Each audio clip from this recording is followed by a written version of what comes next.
श्री गुरुदेव दत्त. सर्व दत्तभक्त साधकांना माझा नमस्कार.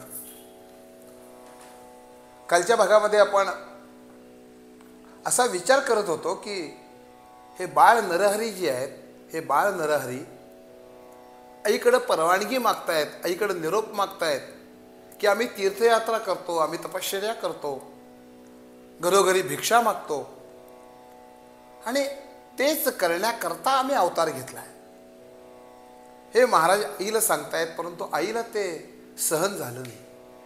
आई बेशुद्ध पडली. पाणी मारून तिला जागृत केलं आणि जागृत केल्यानंतर पुन्हा ती रडायला लागली. रडताना आई म्हणते बाळ नरहरीना की आत्ता तू बोलायला लागलास, आत्ता तुझे बोल आमच्या कानावर पडले आणि लगेच तू जातो म्हणतोस. आमची अशी इच्छा होती की म्हातारपणी तू आमचा सांभाळ करशील, तू आमच्या जवळ राहशील. आता आमचा म्हातारपणी सांभाळ कोण करणार?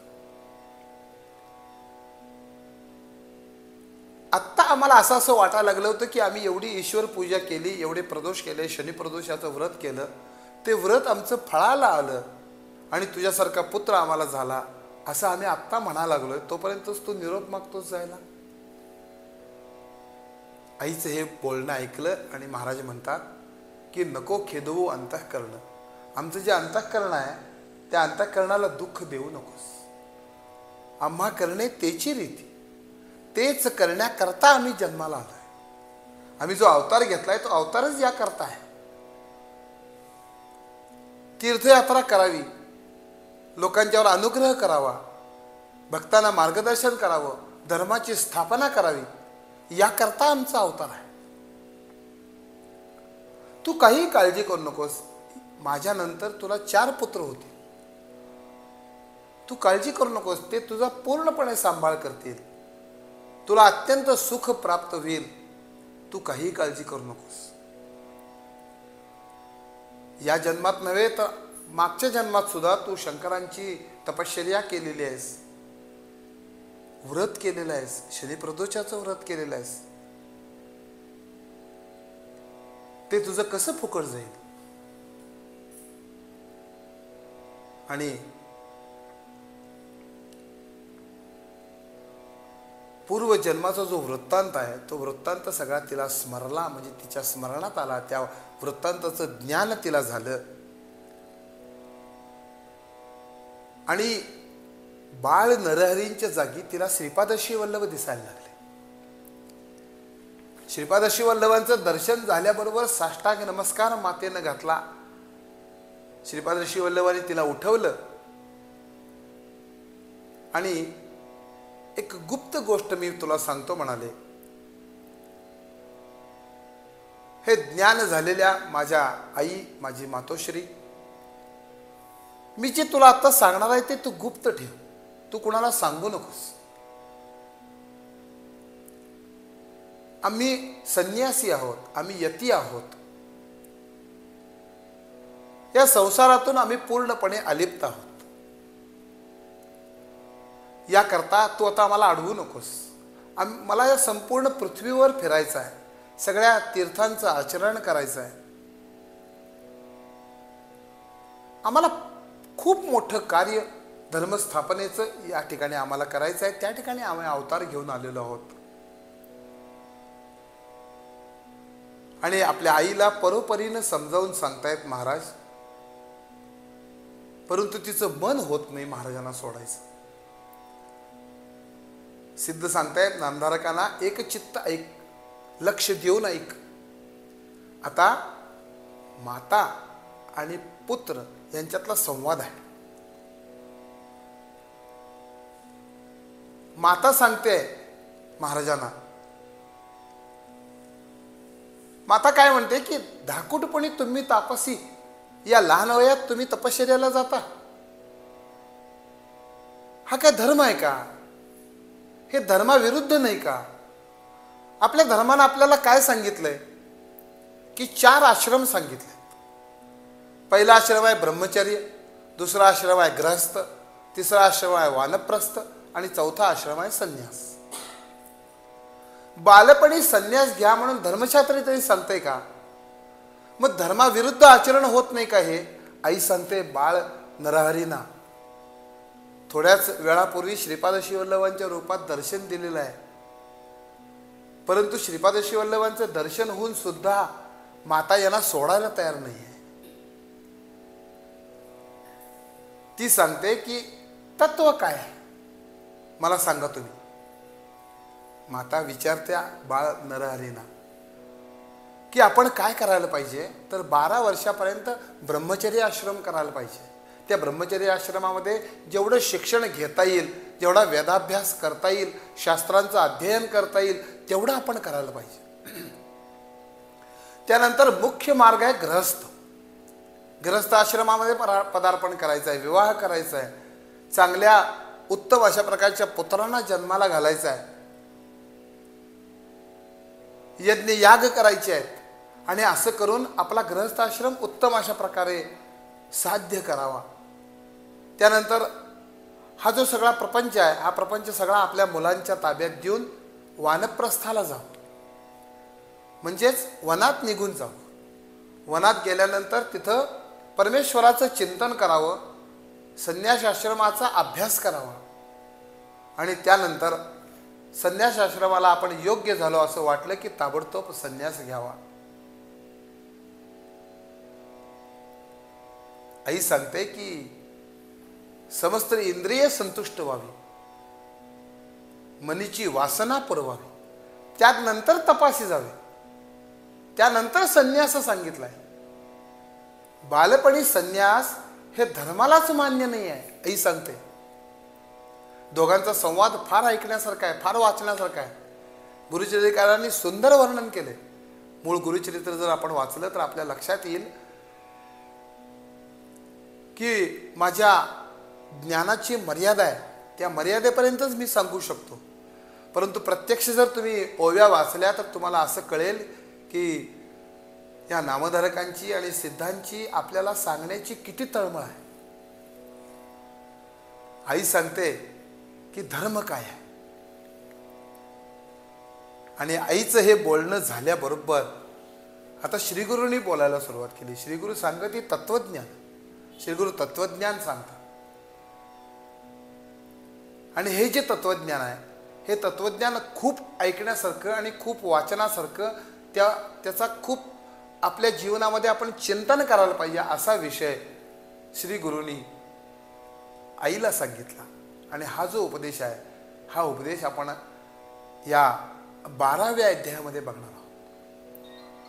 आता ही जी कथा आहे ही कथा 11व्या अध्यायातून 12व्या अध्यायात येते.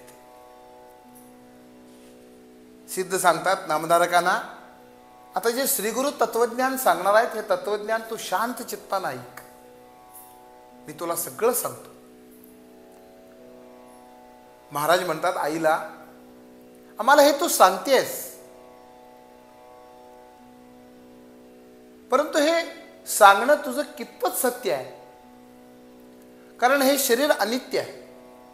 हे शरीर केव्हा निघून जाणार आहे आपल्याला माहित नाही. आपला मृत्यू केव्हा होणार आहे आपल्याला माहित नाही. या जीवनाचा, या आयुष्याचा काय भरोसा आहे सांग बघू. अनित्य आणि शरीराणी विभवो नैव शाश्वतम, नित्य सन्निहितो मृत्यू कर्तव्यो धर्मसंग्रह.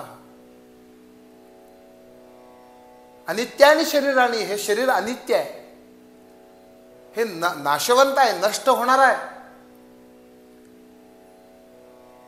हे शाश्वत नाही आहे बाई.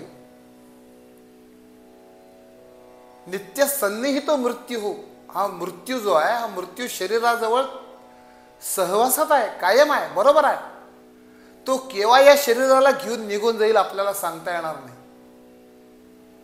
त्याकरता ताबडतोब आपण पुण्य संपादन करायचा प्रयत्न करायला पाहिजे. कर्तव्य धर्मसंग्रह. आणि महाराज पुढे तत्वज्ञान सांगतात की तू बोलतेस ते कुणाकरता सत्य आहे? तर एखादा स्थिर जीवी असेल, चिरंजीव असेल की त्याला तुझी ही बुद्धी बरोबर आहे, कधी मृत्यूच त्याला येणार नाही आहे, तेव्हा त्यानं म्हणावं मी पुढे करतो म्हणून.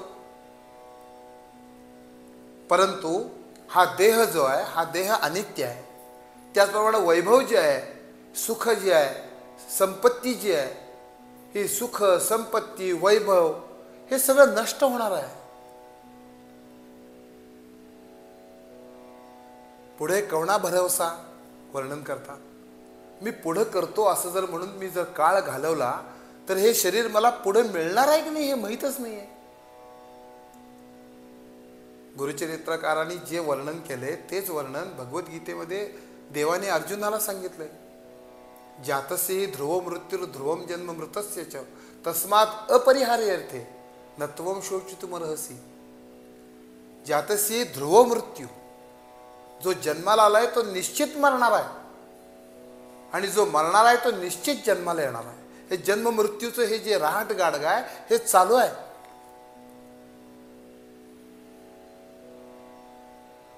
याच श्लोकावरचं जर ज्ञानेश्वर माऊलींचं जर तुम्ही चिंतन वाचलं तर ज्ञानेश्वर माऊली चिंतन करतात की जे उपजे ते नाशे, जे नासे ते पुनरपी दिसे, ते घटिका यंत्र जैसे परिभ्रमेगा.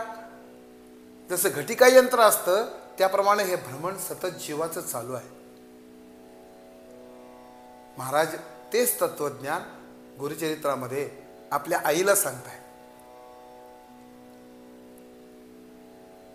जोपर्यंत हा देह आहे, जोपर्यंत आपण जिवंत आहोत तोपर्यंत जास्तीत जास्त पुण्य मार्गाने चालण्याचा मनुष्यानं प्रयत्न करावा. महाराज सांगतात की जो असे मृत्यूशी जिंकत, ज्यानं मृत्यूला जिंकलेला आहे, ज्याला कधीही मृत्यू येणार नाही, त्याला तू सांगतेस हे बरोबर आहे. परंतु इतर जे लोक आहेत की ज्यांचा मृत्यू ताबडतोब होणार आहे, कधी होणार आहे आपल्याला माहित नाही, किती आयुष्य उरलंय हे आपल्याला माहित नाही, तर त्यानं मी पुढं करतो असं म्हणून जर काळ घालवला तर त्याच्या हातात काय उरणार आहे. महाराज तत्वज्ञान सांगतात की जसा सूर्यरथ चाले, सूर्य चालतो शीघ्र भराभरा जातो, त्याप्रमाणे काळ हळूहळू हळू एक एक एक एक एक एक दिवस निघून चालले. तसं आयुष्य क्षीण होत जाते. दृष्टांत देतात की अल्प उदकात असे मत्स्य, म्हणजे समजा थोड्याशा पाण्यामध्ये एखाद्या पातेल्यात थोडंसं पाणी घातलं आणि त्यात एखादा मासा सोडला तर तो मासा किती वेळ जिवंत राहणार आहे. जोपर्यंत त्या पाण्यात हा प्राणवायू आहे तोपर्यंत जिवंत राहील. परंतु त्या माशाला सुद्धा माहित नाही की या पाण्यात किती ऑक्सिजन आहे. तसं आपण किती आयुष्य घेऊन आलोय आपल्याला माहित नाही. आत्ता मृत्यू आहे का अजून थोड्या वेळानं मृत्यू आहे का हे प्रवचन संपल्यानंतर मृत्यू आहे काय बाथरूममध्ये पडून पाय घसरून मृत्यू आहे काय माहित. आत्ता आहे की आणि 10 मिनिटानंतर आहे आपल्याला माहित नाही. म्हणून या देहावर विश्वास करू नये. ताबडतोब धर्ममार्गाचं आचरण करावं, ताबडतोब पुण्यमार्गाचं आचरण करावं. दृष्टांत असा दिलाय की एखाद्या झाडावर पिकलेलं पान असतं, ते पिकलेलं पान त्या झाडाला केव्हा सोडणार आहे माहित नाही, आत्ता किंवा थोड्या वेळानं. तसं झाडाचं पिकलेलं पान जसं असतं तसं हा देह आहे, केव्हा पडेल सांगता येत नाही. आणखी एक दृष्टांत दिलाय की एखाद्याने कर्ज दिलं, कर्ज दिल्यानंतर तो दिवस रात्र कशी गणना करतो त्याची त्या व्याजाची, तसा हा जो यम आहे हा यम आपल्या आयुष्याची कालगणना अशी करतोय दिवस रात्र डोळ्यात तेल घालून. आयुष्य संपल्यानंतर 1 सेकंद सुद्धा तुम्हाला मिळणार नाही आहे पुन्हा पुढं.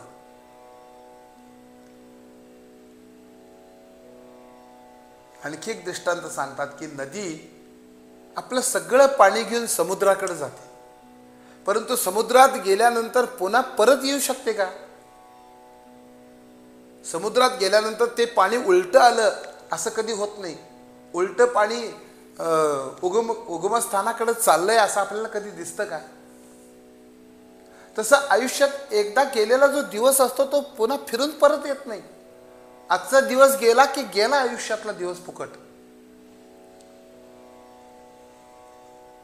अशा अहोरात्र आयुष्य पळून चाललंय. आणि याचा विचार करून माणसानं आपलं आयुष्य घालवावं. आणि जर आयुष्यामध्ये पुण्यकर्म जर आपण केलं नाही, कुठल्याही प्रकारचं आयुष्य असंच घालवून टाकलं, आला आला जीव जन्मासी आला, गेला गेला व्यर्थ मरूनही गेला, तर पशु आणि मनुष्य यांच्यात काय फरक आहे?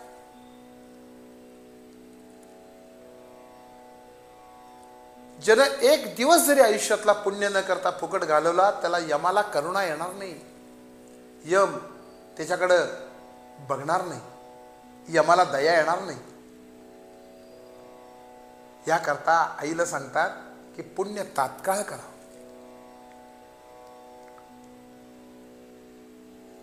खूप वर्णन केलंय. पुत्र, दारा, धन, संपत्ती, हे आयुष्य, घरातलं गोधन, हे जो शाश्वत आहे असं मानतो, हे निश्चित कायमस्वरूपी राहणार आहे असं मानतो, त्याला पशुच म्हणायला पाहिजे. वर्णन केले पशु समान परीस. महाराज सांगतात की जैसी सुसरी मनुष्यासी, जशी एखादी मगर असते, सुसर असते, तिच्या ताब्यात एखादा मनुष्य सापडला की जसं त्याला थोडं थोडं थोडं ती खाते, तसे वार्धक्य आहे, हे म्हातारपण आहे, हे म्हातारपण या शरीराला खाऊन टाकणार आहे, हळूहळू हळूहळू हळू. याकरता तारुण्यपणीच पुण्यसंग्रहाला प्रारंभ करावा, तरुणपणातच पुण्यसंग्रह करावा. नंतर एक सुंदर उदाहरण देतात, फार गोड. जो यमाचा असेल इष्टू, त्याने करावा हा हट्टू. जो यमाचा इष्टू म्हणजे जो नातेवाईक आहे किंवा यमाचा लाडका आहे, त्यांना हा हट्ट करावा, मी पुढं करतो म्हणून. कारण यमाचा लाडका आहे, यम काय त्याला नेणार नाही. अमरत्वे जो सुबोटू, त्यांना असं म्हणावं की जो अमर झालेला आहे, त्यांना असं म्हणावे, मी पुढं करतो, मला अजून पुढं भरपूर आयुष्य आहे. महाराज सांगतात की अगं हा संसार दिसतो का नाही, हा संसार म्हणजे एक स्वप्न आहे. संसार म्हणजे स्वप्नापरी, संसारच भ्रम आहे. जसं एखादं मोगऱ्याचं फूल असतं की नाही, आपल्याला कसं दिसतं, टवटवीत दिसतं, वास सुंदर येतो, परंतु थोड्याच वेळात ते कोमेजून जातं. तसा हा प्रपंच आपल्याला दिसतो, परंतु हा प्रपंच खरा नाही आहे, हा प्रपंच खोटा आहे. हा प्रपंच म्हणजे एक भ्रम आहे. महाराजांनी एक उदाहरण दिलं की म्हणले, महाराज सांगतात आईला की एखादी आकाशामध्ये वीज लावते की नाही, क्षणभर आपल्याला प्रकाशमान दिसते, परंतु त्या क्षणात ती जशी नष्ट होते, तसा हा देह आपल्याला आत्ता दिसतो, परंतु एका क्षणात नष्ट होतो. आपण म्हणतो की नाही, एखादा मनुष्य गेला म्हणून बातमी आली की म्हणतो, अरे आत्ता माझ्याबरोबर तो बोलून गेलाय, आत्ता आमच्या घरात आला, चहा घेतला आणि बाहेर पडला आणि गेला. एका क्षणात या देहाचा भरोसा नाही आहे, तर मी पुढं धर्म करतो किंवा पुढं मी पुण्यकर्म करतो असं म्हणण्यात काय अर्थ आहे? महाराजांनी सांगितलं की हा संसार म्हणजे भ्रम आहे. कारण हा संसार म्हणजे आहे काय, हा प्रपंच म्हणजे आहे काय, हे ब्रह्मांड म्हणजे काय आहे? हे कार्य आहे.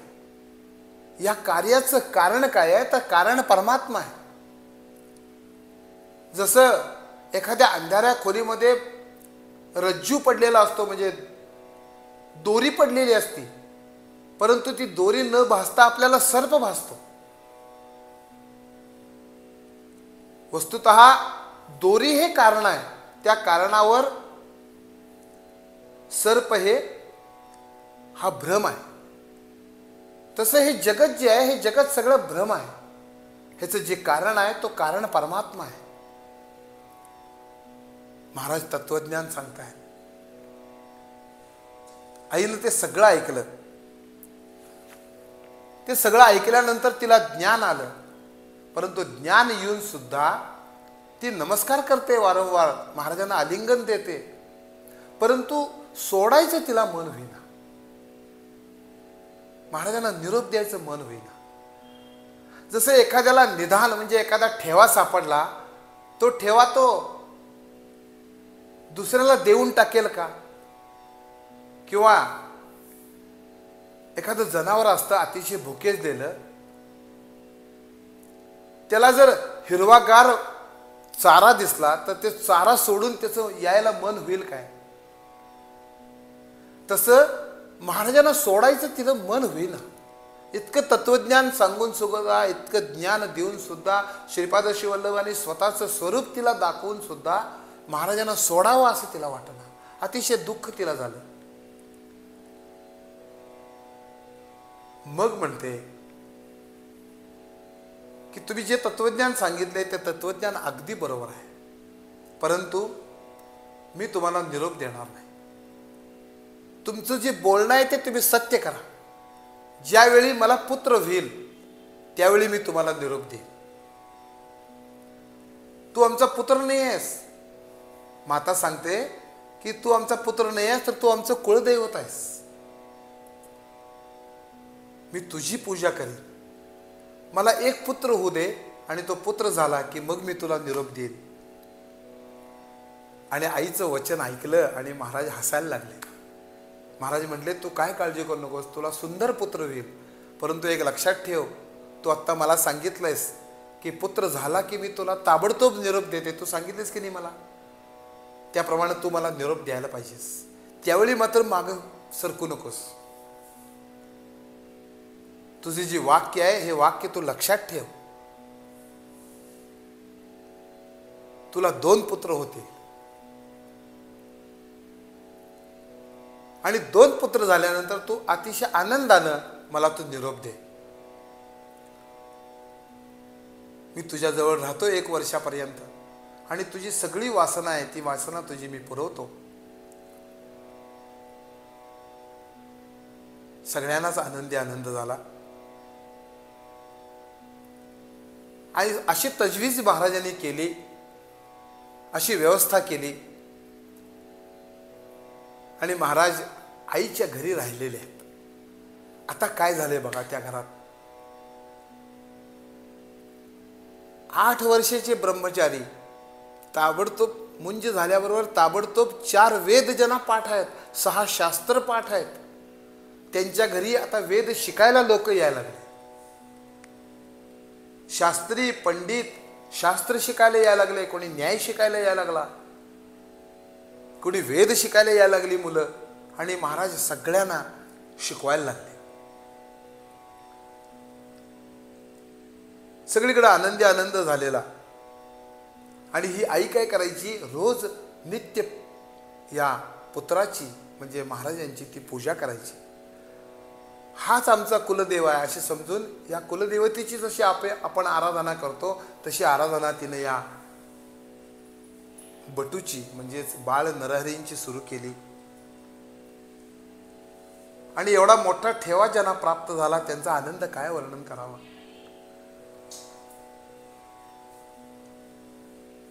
आणि असं करता करता पुन्हा ही माता जी आहे महाराजांची ही गर्भवती झाली. गर्भवती झाली, 9 महिने पूर्ण झाले. आणि 9 महिने पूर्ण झाल्याबरोबर त्यांना जुळ झालं, म्हणजे 2 मुलं झाली. ती 2 मुलं बघितली आणि आई वडिलांना खूप आनंद झाला. अति सुंदर अशा प्रकारची ती मुलं. घरामध्ये आनंदी आनंद साजरा केला. आता प्रत्यक्ष सद्गुरूंनी ज्यांना आशीर्वाद दिलेला आहे तो आशीर्वाद खोटा होईल कसा. तो आशीर्वाद खरा झाला. याकरता नामधारकांना सिद्ध सांगतायत की याकरता गुरुवचन जे आहे या गुरुवचनावर दृढ निष्ठा ठेवावी. गुरु कधीही खोटं बोलत नाहीत. गुरु जे सांगतात ते सत्यच असतं हे तू ऐक. परंतु जैसे असेल अंतःकरण, ज्याचं जसं अंतःकरण असेल, जसं जसं मन असेल, त्या भक्तीमध्ये किती निष्ठा असेल, त्या निष्ठेप्रमाणे, त्या गुरुभक्तीप्रमाणे गुरु फळ देत असतात. असं करता करता ती जी 2 मुलं झालेली आहेत, जुळं झालेलं आहे, अतिशय सुंदर अशा प्रकारची ती मुलं 3 महिन्याची झाली. 3 महिन्याची झाली आणि एक दिवस असा उजाडला की महाराज आईजवळ आले. ती मुलांना खेळवते आहे, दूध पाजवते आहे आणि आईला सांगितलं की आई, तुझी इच्छा पूर्ण झाली आहे, तुला 2 मुलं झालेत. ही काय साधी नाही आहेत, हे वेदशास्त्र संपन्न होते, ह्यांचा सगळीकडे नावलौकिक होईल. अतिशय विद्वान अशा प्रकारची ही 2 मुलं तुमचं संपूर्ण आयुष्यभर सांभाळ करतील. इतकंच नव्हे तर यानंतर अजून 2 मुलं तुला होतील, मुलगे, आणि त्यानंतर एक कन्या होईल.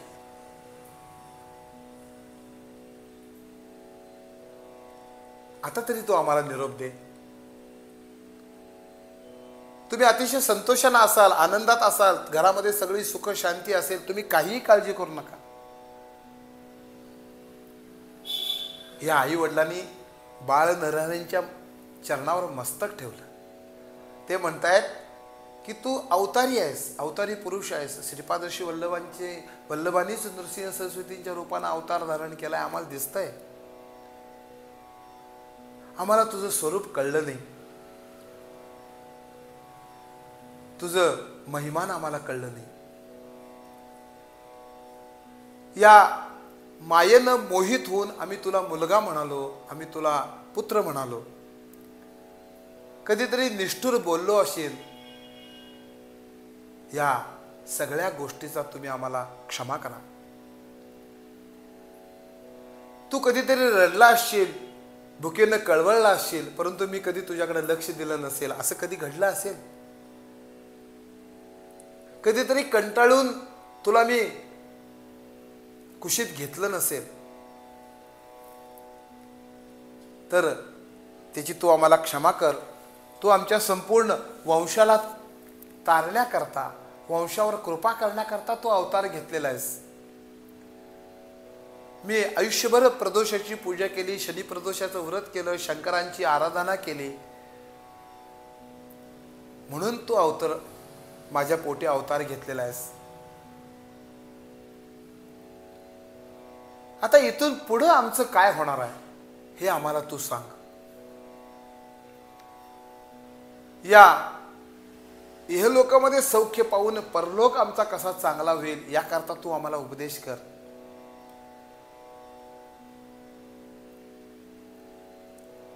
तुझ्या जन्मामुळं आमच्या आईकडच्या आणि वडिलांच्याकडच्या 42 पिढ्या उद्धरून गेलेत असं आम्हाला दिसतंय.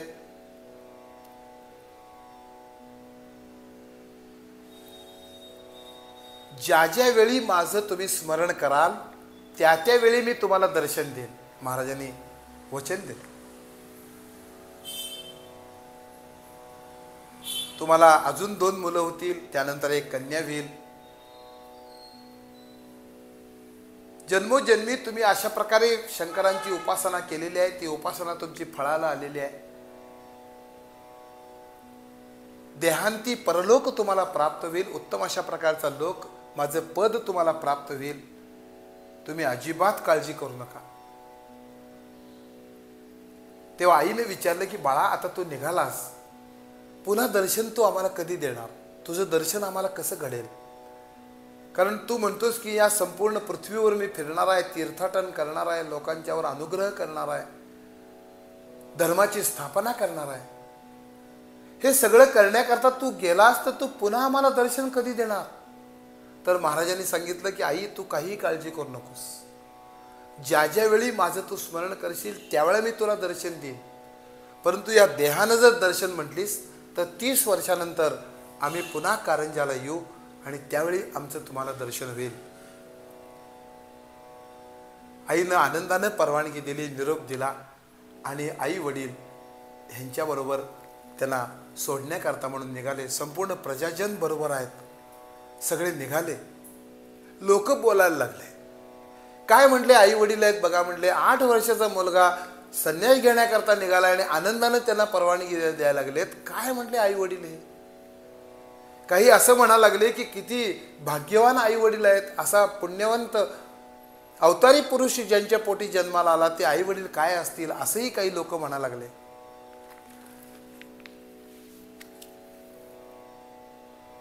काही म्हणा लागले, बघा म्हटले असं आपल्याला कुठं बघायला मिळेल काय? 8-9 वर्षाचा मुलगा तपश्चर्या करण्याकरता संन्यास घेण्याकरता निघालेला आहे. चला म्हटले नमस्कार करूया. सगळे नमस्कार करायला लागले, त्या ठिकाणी जय जयकार करायला लागले. आणि अशा प्रकारे महाराज 8व्या वर्षी मुंज झाल्यानंतर 1 वर्ष आईकडे राहिले. आईला 2 मुलगे झाले आणि त्यानंतर आईनं आनंदानं निरोप दिला आणि आईवडिलांच्यावर कृपा त्या ठिकाणी केली. त्या मुलांच्यावर पण कृपा केली आणि आईवडिलांचा आणि त्या संपूर्ण कारंज्याचा महाराजांनी निरोप घेतला आणि महाराज तपश्चर्या करण्याकरता काशी यात्रेला निघाले. आता पुढच्या अध्यायामध्ये या पुढचा भाग महाराजांना गुरु कसे मिळाले, महाराजांनी गुरु का केले, संन्यास का घेतला, हा सगळा भाग आपण बघायचा आहे. हळूहळू एक भागामध्ये या सगळ्या विषयांचं चिंतन अभ्यास आपण करूया. जेवढं जास्तीत जास्त आपल्या जीवनामध्ये या गुरुचरित्राचा विषय आपल्याला कसा उतरवता येईल, हे जे तत्त्वज्ञान आहे हे सरस्वती गंगाधरांनी सांगितलेलं गोष्टीरूप सांगितलेलं जे आहे ते गोष्टीरूप सांगितलेला भाग आपल्याला समजून घ्यायचा आहे आणि समजून आपल्या जीवनामध्ये आपल्याला दत्तगुरूंची कृपा प्राप्त करून घ्यायची आहे. त्याकरता ही प्रवचनमाला आहे. तर पुढच्या भागामध्ये हा जो 13वा अध्याय आहे, या 13व्या अध्यायामध्ये महाराजांच्यावर गुरुकृपा कशी झाली त्याचा विचार आपण करूया. अवधूत चिंतन. श्री गुरुदेव दत्त.